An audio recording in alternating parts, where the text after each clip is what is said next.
Thank you. Um, like for neurotypical people, yeah, you got to force yourself to learn it and you want to be doing something else, but it takes so much energy for me to force my brain, force my attention span to stay on things that I don't understand, things that I don't like. So you may be saying, okay, Lauren, great. How? How? So anything I have on here is either from the CDC or um, something that I found on the Chad website. And Eric has a question. Well, and I'm just going to say, being as Jeremy just started the recording, maybe you can just reintroduce the title if you wanted to say this is a little delay, we are underway, or something. Thank you. That's a fantastic idea. So tonight we are talking about helping kids learn and how to teach them when they don't care, because all kids love school, right? No. So ADHD minds wander when they don't care in general. If they don't care about the movie, if they don't care about the subject, if they don't care what you're talking about, their mind is gone. And it's not because they don't care, it's because their mind wants to focus on something that they're interested in. Here's what they would rather do.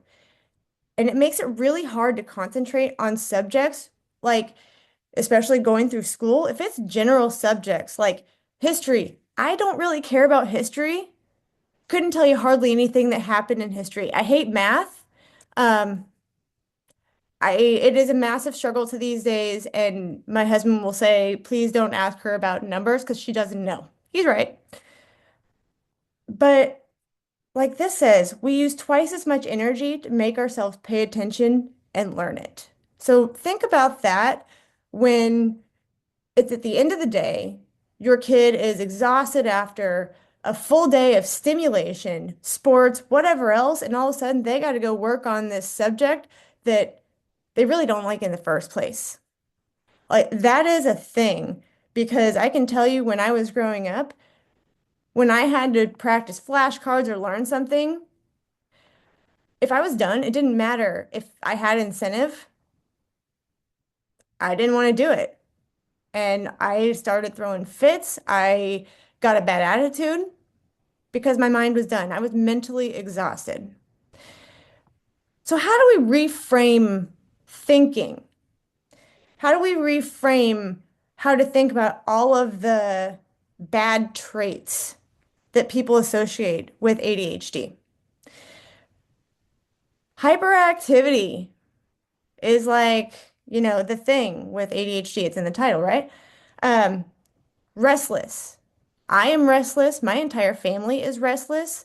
My kids run everywhere, including in the parking lot, which I will probably never fix. Think about that as the fact that they are energetic and lively, and think about that when you are trying to teach them. I, if I am just done and I get up and go move, go walk around the house, it's almost like a reset for my brain. It helps. And it gets all of the jumbled white noise mess calmed. And I'm talking like 10 minutes, not very long. But think about that is that they're energetic and lively. Maybe you'd like to not them to not be as energetic and lively. I get that. But reframe that a little bit when they're frustrated. Movement always helps me to calm the chaos that is inevitably there regardless. Another thing to reframe thinking. If you've noticed, we go off on a lot of tangents. I always laugh at the meme of if you're talking to somebody with ADHD, for a sole point, they probably drew the picture in their mind for you, told you four other stories to provide background and context, got sidetracked because they needed you to know this funny thing. Um, think about that. Try to think about that as individualism and independence because they're so excited about something that they go off on these tangents. Um, My husband is very much a bulleted point guy. He does not like my highly detailed stories, and I've had to learn to communicate with him because of that. But he also learned that about me that I need to paint the picture. I need you to have all the details. I need you to know exactly how I was feeling and what was going on so that you can understand exactly how I was feeling and what was going on and why this thing happened. So think about that, individualism and independence when they go off on a tangent, and think about the fact if they need you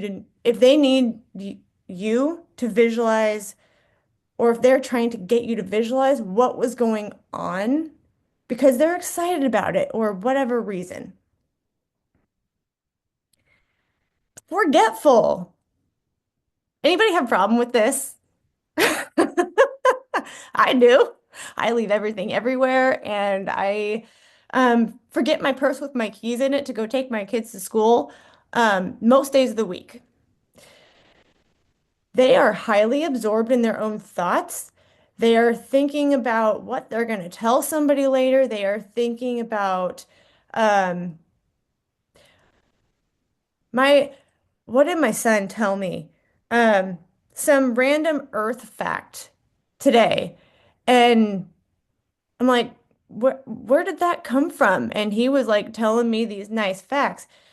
But he also walked out of the house without, and granted it's, what, 20 degrees here? He walked out of the house without socks, shoes, or his backpack because he's so absorbed in what he's thinking. He doesn't realize that he just did, but I'm corralling him out of the house. So know that they're not trying to be forgetful. In fact, it's really frustrating when you realize all the things that you forget because, well, A, my anxiety shoots out of the roof. And then I'm like, oh, now I have to go back. Now I'm later. All of these things. They are highly absorbed in their own thoughts and they did not mean to forget. They did not purposefully not listen to you. Interruptions. Oh, I'm horrible at this. My husband hates this. But enthusiasm to contribute is so accurate, I can't even describe it. We are so excited to connect, to relate. We are so excited about doing that that we need you to know that we agree with you, that we're excited about this too. Or the fact that our mind just took a quick little side trip, and the fact that we're like, I understand what you're telling me, but also I need you to know this one quick thought that popped in my head because otherwise you're not going to hear it for another week. And I just remembered that I was supposed to tell you this. Um, they're not meaning to be rude. They are needing you to know something and they don't want you to not know it. Enthusiasm to contribute. Is it annoying? Yes. Do my kids speak over each other in the car because they're so dang enthusiastic? Yeah. Do I get really irritated with it because I am irritated with myself for it? Yep. But it is not them trying to make you mad. It is not them trying to be rude.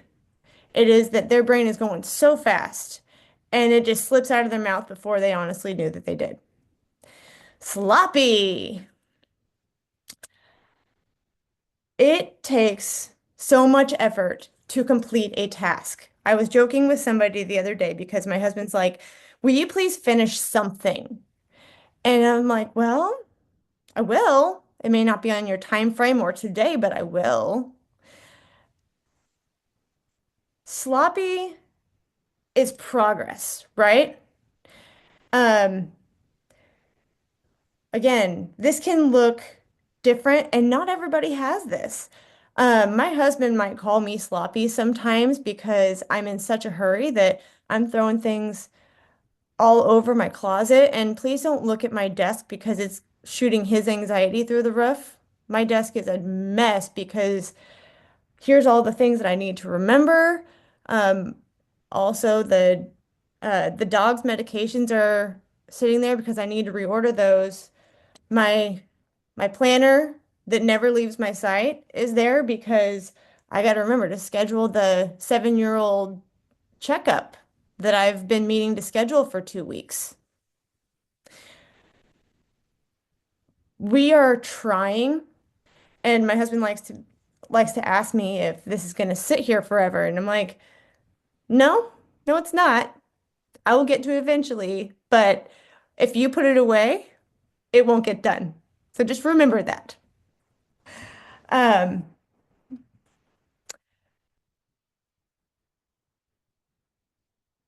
Reframe thinking continued. Distracted. High level of awareness and observation.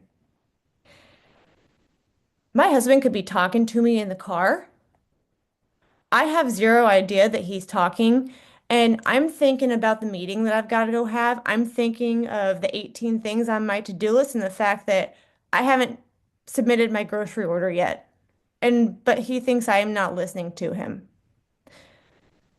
Every 5 minutes, he's like, "Man, there's a lot of squirrels today." I'm just like, "I know, they're bouncing all over the place. It's horrible." But they're being observant. And I can tell you the weirdest details about things because I'm observing them that so many people will be like, how did you see that? Where did that come from?" And I'm like, because we see different details. They're not meaning to not pay attention. It is because of the different stimulation, the different things that they're looking at. And like my son might see the hospital that I drive past almost every day and be like, "See the steam coming out of the roof. How do you get steam? How do you do this?" One day I was explaining aerodynamics on the way to school and how planes stay in the air. I don't know where that came from, but he was just watching something about a plane and he needed to know how it worked. High level of awareness and observation. This a lot of times come from knowing the individual kid, knowing how their brain works. That means my husband's analytical. I am nowhere near analytical, but we both have ADHD. Um, do they need to be helping? We also are both creative in drastically different ways. So chances are you've probably gotten a chance to observe them. They're your kids. You've probably gotten to know them pretty well. How are they creative? My creativity comes out in writing, in creating presentations, in podcasting. My husband's comes out in woodworking and um, designing, I don't know, random things, the garage that he's trying to build. Creativity comes out in very different ways. What are their interests? Because when you know what they're interested in, you can all of a sudden figure out what you need to relate things to help them attach to it. Be curious about them and how they see things. Um, I'm always curious to know because yes, they are our kids and they come from our genes, etc. But a lot of times we tend to assume that they are so much like us when, yes, they have our traits, but they're their own individual people, even at a young age, no matter how old your kids are. Um, My oldest son is in basketball right now. My husband and I really couldn't care less about basketball, but my son loves it because it is constant energy. It is constant back and forth. It is fast paced. For a lefty, he is very good at dribbling, which I don't have that coordination, nor does my husband. Um, my husband's in construction. I am obviously not.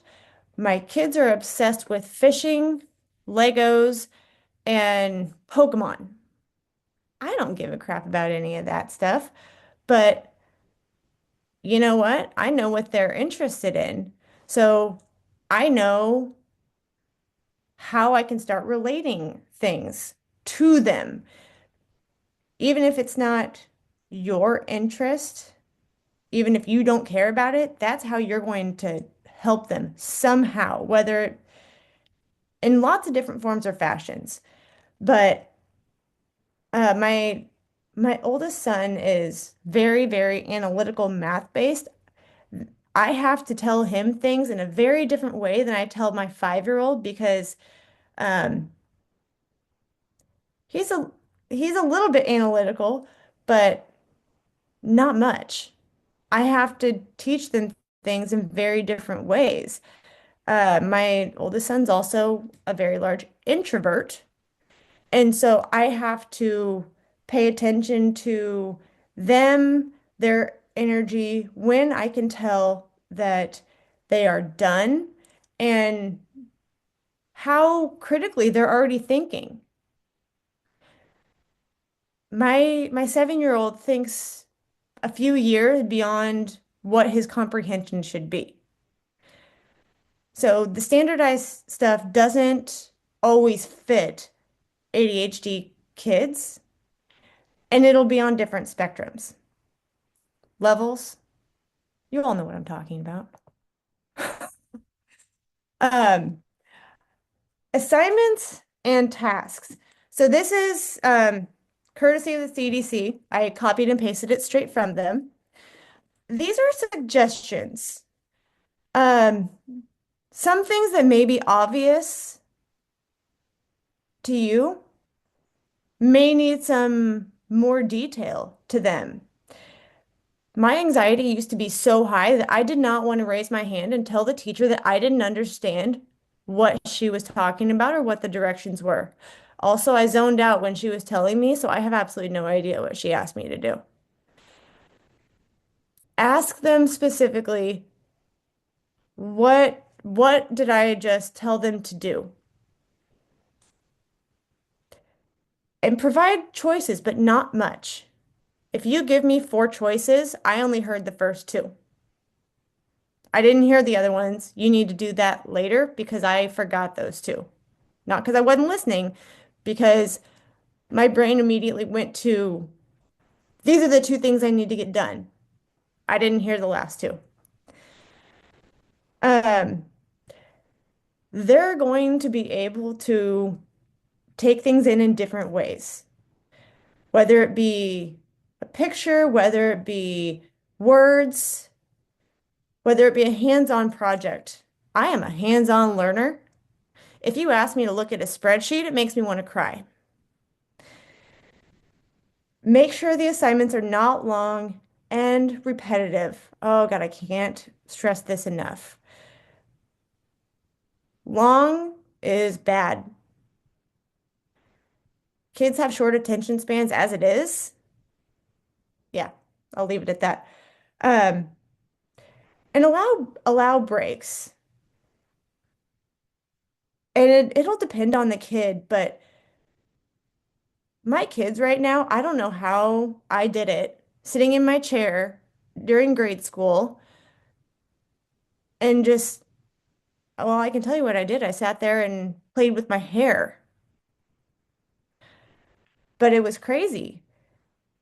Moving and exercise is huge, and distractions. My kid's teacher told me last year that my son did not do good on a reading exercise, and she told me where they sat. I walked out in the hall where they were sitting.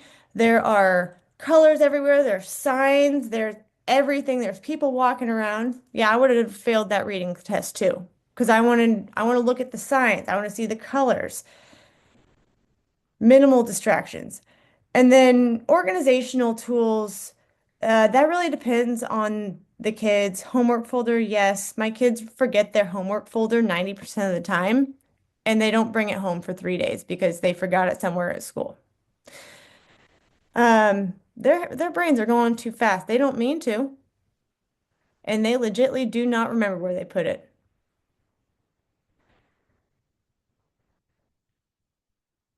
So before I go into all of this, Kristen, are there any questions? There was just one. Can you tell us what does a good day look like and feel for you and your sons and what's worked? How do you build on that? If you have a story or example. Absolutely. Um, a good day for me is waking up. Um, I'm an early bird, waking up on my own without anybody home in my house, without anybody up in my house. I need an hour in my head to do whatever I need to. I need downtime. I need quiet. I need to organize my thoughts, figure out what I have going in my day, and say, here are the things that I have to get done. My creative time is in the morning. That is when I create. Kristen can probably tell you that that's when I send emails. Um, that is when I'm shooting off scheduled texts so that I don't forget it later. And I ask everybody everything that I need to ask them or tell them what they need to know from me. It's when I would like to say I meditate. I suck at meditating. It's too slow. I can't sit there and do it. Honestly, I've been walking on the treadmill and attempting to do that. Stay tuned. Um, then I get into uh, get it get it done work mode, and that is when I start um, picking up the house, figuring out what I need to do. Day job because yes, I am working full time still. Um, Getting all that done and organizing what needs to happen. Then I need to get up and move and do something. Also, I've probably been eating snacks this whole time because that's a thing. And ADHD medicine makes suppresses my appetite and it makes me focus really well. But I have to remind myself to eat. Also, if I metabolize it too fast, it wears off easier. That's fun. Um, I have to force myself to eat, which is really irritating. Please don't get mad at me for saying that, but yes, I have to force myself to eat. I know a lot of people are like, I wish I had to do that. Um, let's see. Early to mid afternoon is kind of a lull in when I need to be getting things done. And that is a good time for me to just be moving around, maybe go run some errands. Um, and then towards the end of the day, by that I mean maybe 4 to 7 is another creative time. I drive in silence because A, I need to decompress. And that is when I'm sitting there with my planner, literally on the car console next to me, writing down everything that I didn't get done that day, everything that I still need to remember. And yes, I do that while driving. Don't judge me, please. Um, and because I know that when I go get my kids, it's constant stimulation until they go to bed. Hopefully, they go to bed well. By 8 p.m., I'm ready to collapse on the couch. I am so mentally exhausted. Don't ask me anything. It's lucky if I get my coffee pods made and my face wash because I'm getting ready to go fall asleep on the couch and let my brain attempt to try to turn off, which it doesn't do well. My husband's the opposite. He hates morning. He gets mad that he has to wake up early and he would like to stay up late. Evening is his creative time. Um, he gets up and immediately scrolls through some social media, checks his email real quick, and then gets up and gets going. I don't know exactly when he needs to do things. I know that he is he is always, and I don't mean this in a judgy way, he is always on his phone researching something, learning something, looking something up. Um, Very few times if I text him will he see it right away. Um, because he sees it come across his watch. It won't tell me it's red. I have to check in with him a little while later to make sure that he actually remembered. I was joking with Kristen earlier. Um, when he walked in the door tonight, he thought I was going to wrestling practice because he totally forgot I texted him and said, "Hey, I've got this presentation tonight." Totally forgot. That is about the best I can tell you because I know what I need to do and I know what works for me, but I'm still figuring that out for my kids. I can tell you, um, my younger son is rolling all over and does not want to go to bed. My older son, who is the introvert, he's done by the end of the day.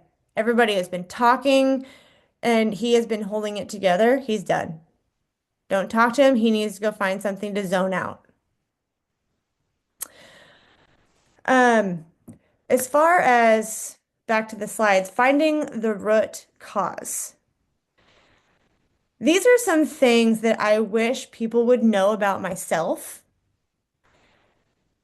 And that is why I tried to make it a little bit more high level, but ask questions to understand. Ask them, I spelled judgment wrong. Ask them without judgment to get information, to get to know what they're thinking, what they're doing. Why is a big question with kids? Why are you doing this? I'm genuinely interested. And believe me, they're happy to tell you, but most of the time they're just doing things. Ask them why without judgment because you genuinely want to know. Encourage without being pushy. It's probably going to take 2 to 3 times at least to get them to do something because they're so distracted. Find a way to make it their idea to get tasks done. Whether it's a game, whether you're, I don't know, make it their idea somehow to get a task done. Because if it's not their idea, they probably don't want to do it. And if they don't want to do it, they're going to put it off for as long as possible. Incentives are a big one with kids and raising them. Um, Incentives get old. Change them up. The same one's not going to work for very long. I was incentivizing my oldest child with Pokemon Legos to read well. He don't want to do that anymore. He still likes both of those things, but he doesn't care about the Pokemon Legos for reading anymore. And then I put this one in a different color because to me, in my opinion, for myself, it is the most important. When they are, I don't know what age your kids are, what kids you're around, help them understand themselves. And yes, that means a lot of probing, and sometimes kids don't like to talk about themselves or why they are the way they are, why what they're doing, why they're doing it. Help them understand themselves. Um, I wasn't kidding when I said when I started understanding what anxiety was and the fact that I had ADHD, it might have been hard, but man, it connected a lot of dots. A lot of dots. And didn't make it easier, but it was context to why this was happening. And sometimes it's, oh, there is a reason that I'm like this. I'm not just stupid. I thought I was stupid growing up because why can I not pay attention? Why can I not pass a test? Why can I not do this stuff? Why can I not remember? Oh, I have ADHD. That's why. One of the most important stages in teaching and managing a student with ADHD, which I don't, I'm not a teacher. I don't pretend to be blessed teachers. They have a lot of patience, but try to understand how they may see the world around them. When you can understand that better, you understand how they need to be taught, how they need to get directions. Um, I like things at a very high level. I need to understand the very high level process and all of how everything works because then I can understand why it works the way it works. Both of my kids are like that. Um, but understanding the world around them, especially when they're kids and growing up, is critical because they're taking in so much information. But they don't understand why people don't understand them. They don't understand why all of these things are happening or why so many processes are not made for them. It's not made for neurodivergent kids. It's made for everybody else, but we are expected to fit in that mold, fit in that form, and literally it can't be done. We can try, we'll be miserable but it's not the way our brain works, and we can't really make it that way. Here are a few quick executive functioning tools and resources because these have helped me. Um, how do they remember stuff? How do they learn it? Do they write it down? Do they need to visually see it done?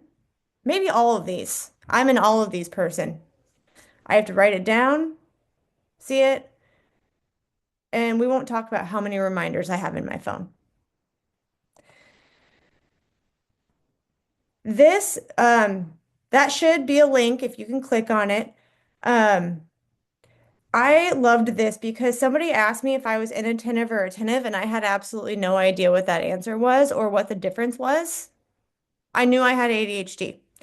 I am an ADHD combined, but I thought this was a very good breakdown for what it might look like, a combination, and her website has a lot of great information on it. Um, Kristen, I'm happy to provide any of this if anybody needs it. But yes, that should be a working link. And I there's the don't pen. think we can click on it, but I can search Yep. it real quick. Dang it. Okay, yeah. Habits and routines. They can be healthy or unhealthy.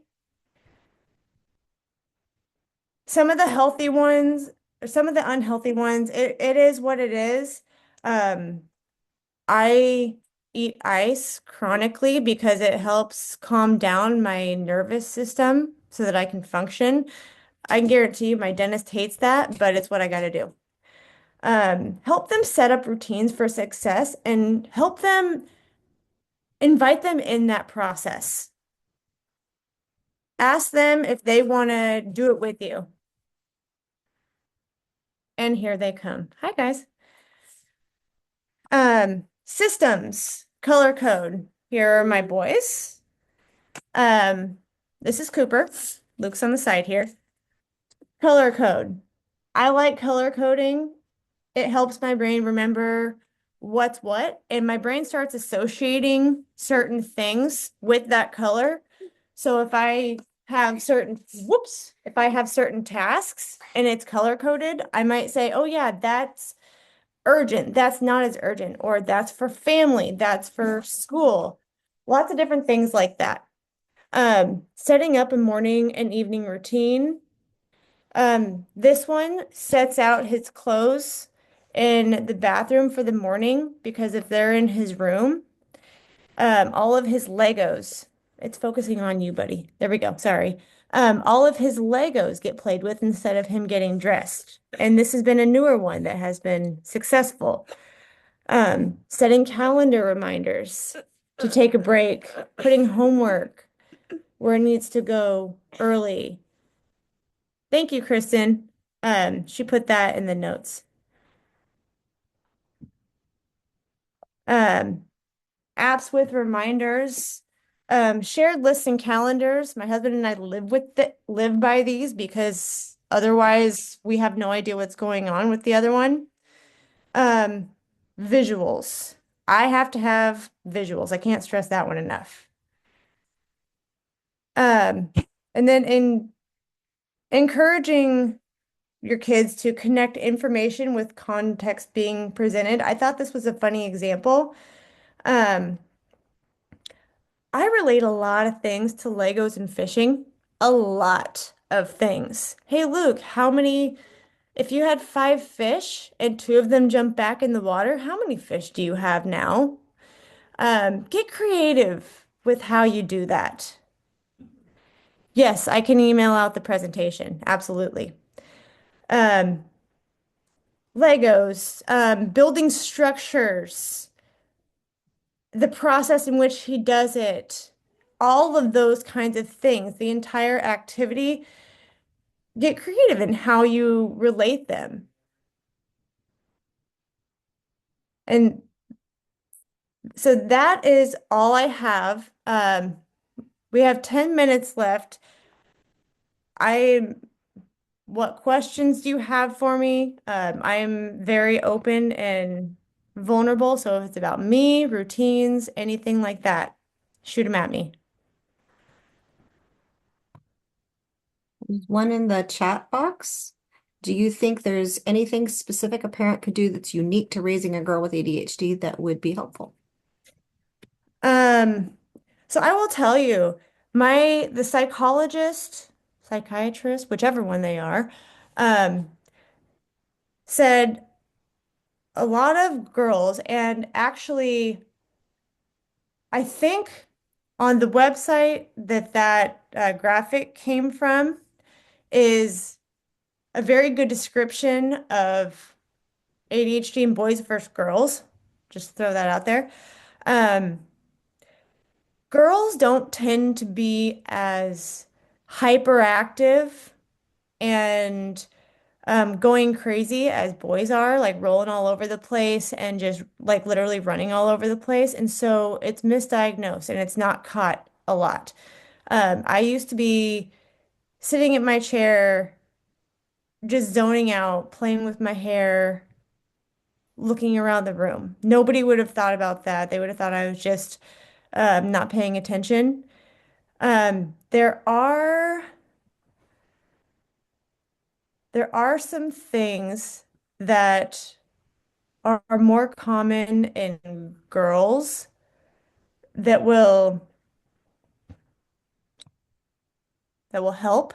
Um, let's see, I'm trying to think of now that you asked that, I could spout this off on an hourly basis. Um, I think a lot of girls um,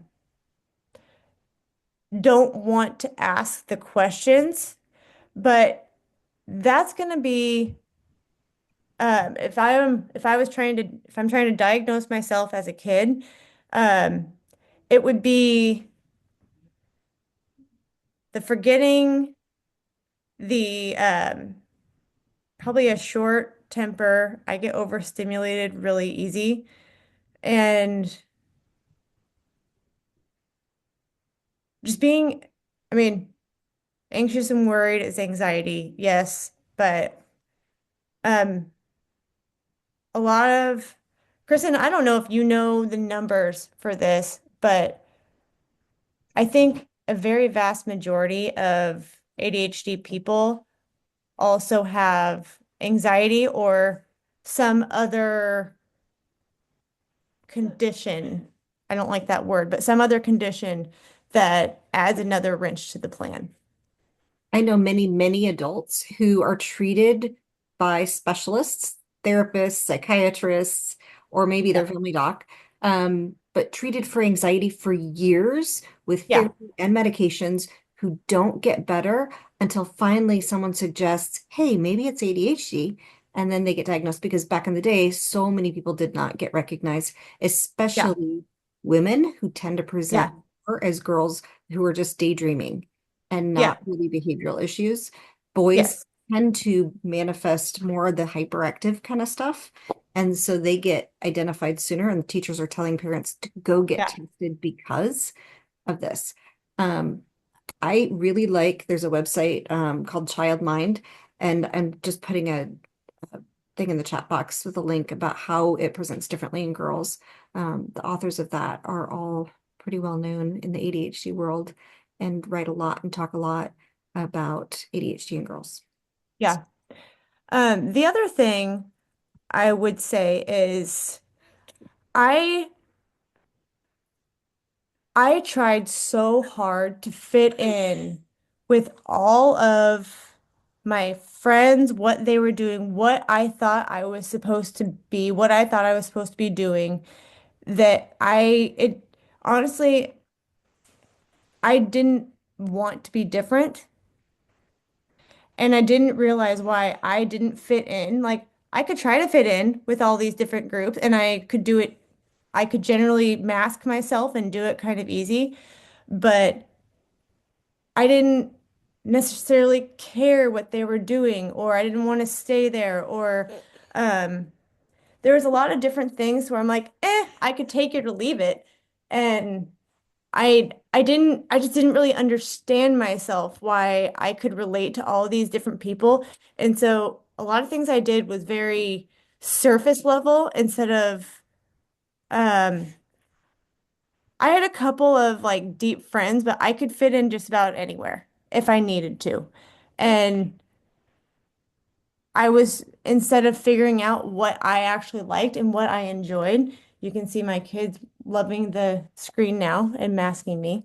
Um, I didn't care. Cooper back.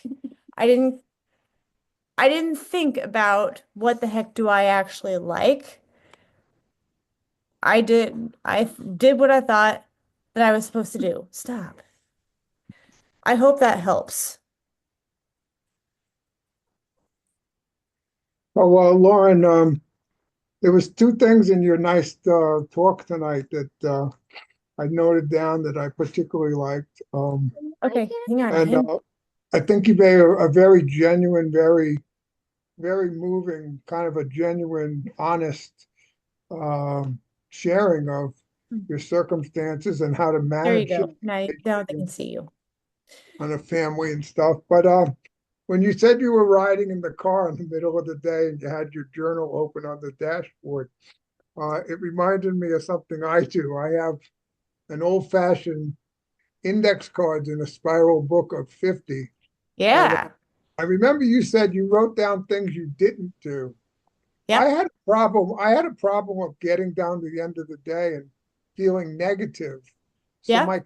my counselor and I has me write down things I did do during the day so Yeah. I could feel good about it. I don't know if you or the lady with the ADHD girl might want to have a special book, pick out a fancy book or a fancy app or decorate it and make it your book. And what's in your book today or something like that. And I don't know if you also write down what you did do versus you didn't do, because so many times before I started doing this, I would go, oh, well, I did nothing. When now I realize, even if it's little things, I'm doing something. The second thing I wanted to mention, you mentioned incentives Uh-huh. and how incentives are important. And I would agree with you. I had all these years teaching and working with parents as a former special ed teacher for Yeah. 30 years and so. But one thing we came up with for home and school, I worked with a mainstream fifth grade teacher, and he had a group of a cluster of 4 special needs kids, and Yeah. he had a large marble cylinder jar. And anytime those kids did something responsibly, found their book, were ready on time, found the lost thing, handed it there, Yeah. a marble went in the jar. And to encourage them, he had everyone in the class hold the marble so they weren't singled out. So everyone participated. And That's a great idea. about 2/3 up on the 2/3 up, he had like a mark, like with tape, colored tape. And whenever they got the marbles ready to the tape, the whole class took a break and had a special event, like they went out to the playground, no matter what. So they saw it build up, and that lasted like the whole year. But we encouraged families to like start their own marble jar at home, and That's like a great idea. so You the join kids that hands now. were special needs and the parents, everyone had like a stake in it. But I bet you found incentives that work for yourself, but I like how you mentioned incentives and you mentioned using a journal tonight. And I appreciate your whole lecture and talk. Thank you. I appreciate that. And the other thing I would piggyback on to, and I'm sure that you've realized this with school. I didn't realize this until I just talked to these guys' school counselor. You see puppy now.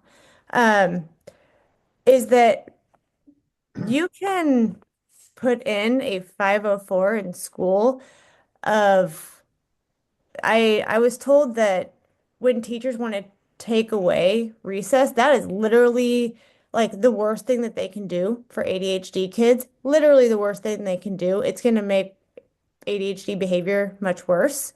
Um, it can be in their 504 plan to go take a break, go take some laps around the gym, go help somebody with like copying papers or something to get movement and get their wiggles out. That can be in a 504 plan, and I did not know that until recently. And I'm like, that's a phenomenal idea when kids just need to get the heck out of their chair and literally just move.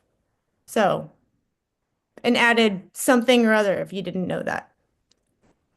It's a whole nother lecture, 504s. Indeed, it is. I won't start one.